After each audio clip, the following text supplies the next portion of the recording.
en su templo. Estas no son solo palabras, son el inicio de un conflicto que resuena mucho más allá de las paredes de un simple edificio. Es una orden que en el fondo revela una verdad súper profunda sobre qué es realmente la adoración. Así que vamos a seguirle la pista a este evento que fue trascendental. Empezaremos en el caos de un mercado totalmente profano y desde ahí llegaremos al significado más profundo y puro de lo que significa adorar. Imaginen la escena. Estamos en Jerusalén, justo en la época de la Pascua. La ciudad está a reventar. Hay gente de todas partes del mundo. Y en medio de todo esto, el lugar que debería ser el más sagrado, el centro de la oración, pues se había transformado en algo irreconocible. Un verdadero caos de comercio y codicia. A ver, aquí había un contraste brutal. Por un lado, el propósito divino del templo y por otro, la cruda realidad. La idea de que fuera una casa de oración para todas las naciones se había perdido por completo. Se había convertido en un laberinto, sí, pero de comercio sucio y pura avaricia. Y bueno, ¿cómo funcionaba todo esto? Era básicamente un sistema de extorsión disfrazado de piedad. Piénsenlo, los peregrinos llegaban después de viajes larguísimos, agotadores, y se encontraban con que tenían que pagar precios por las nubes por los animales para el sacrificio. ¿Y a quién enriquecía todo esto? Pues a los mismos líderes religiosos que se suponía debían guiarlos espiritualmente. Tremendo. La avaricia al final les había endurecido el corazón por completo. Y en medio de todo ese caos, ¿quiénes eran los más olvidados? Los más necesitados, los ciegos, los cojos, los que estaban muriendo, eran literalmente invisibles para ellos. Su sufrimiento no les importaba en lo más mínimo a quienes se suponía eran sus guardianes. Y justo en medio de esta escena, entra Jesús. Se para en las gradas del atrio y desde ahí su mirada lo recorre todo. Pero ojo, no solo está viendo lo que pasa en ese momento, su mirada es profética, va mucho más allá, a través de los siglos. Y al ver esto, al ver cómo la gracia de Dios se estaba vendiendo como si fuera cualquier mercancía en un mercado, su rostro cambia por completo.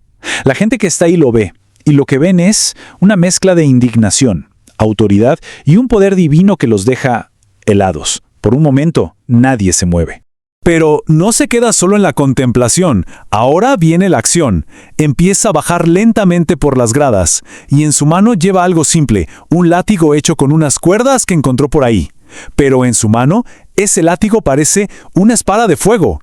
No está ahí para herir a nadie, sino como un símbolo claro, inconfundible, de su autoridad. Y entonces, con una severidad que nadie le había visto antes, ¡pum!, vuelca las mesas de los cambistas. Imaginen el sonido, el ruido metálico de todas esas monedas, producto de la estafa, rodando por el suelo de mármol.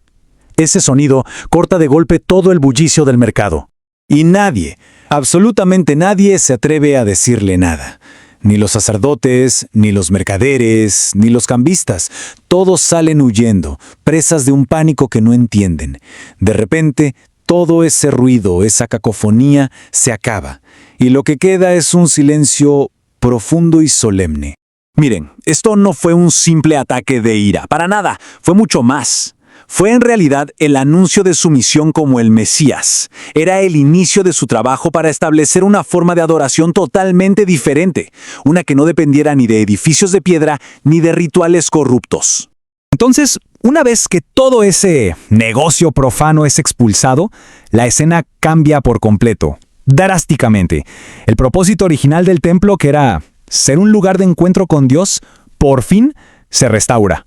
Y en ese silencio que quedó, los que se habían quedado atrás, los pobres, los que sufrían, los mismos que los sacerdotes habían ignorado, ahora son ellos los que se acercan. Vienen a él con sus súplicas, con toda su necesidad a cuestas.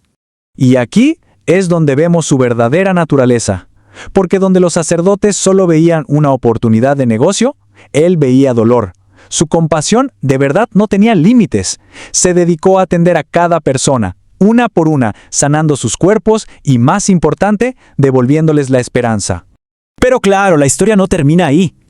Los sacerdotes y los gobernantes, ya recuperados del susto inicial, regresan. Y regresan furiosos y humillados porque les acababan de desmantelar todo su sistema de ganancias. Así que deciden ir a confrontarlo.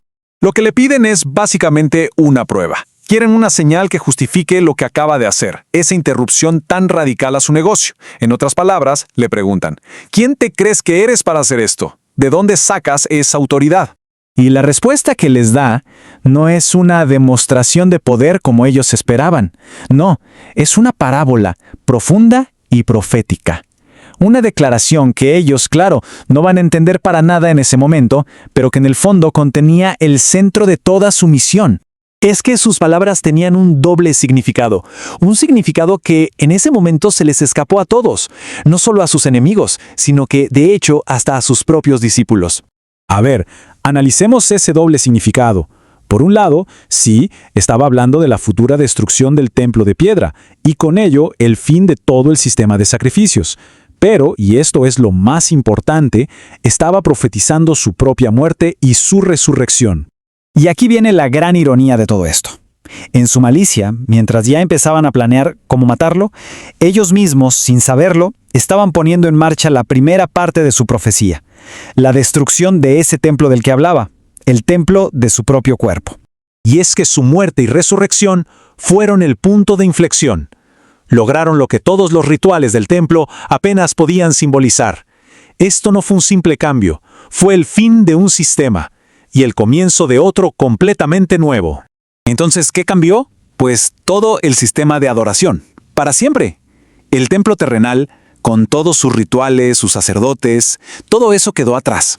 Dio paso a un santuario celestial, un lugar donde Cristo mismo es quien intercede, como el único y verdadero sumo sacerdote para siempre. Y así es como llegamos al final de este recorrido. Lo que empezó como un acto de limpieza en un templo de piedra se transforma en una invitación eterna, una invitación para acercarnos directamente a Dios, ya no a través de un sistema que puede corromperse, sino a través de un sumo sacerdote lleno de compasión.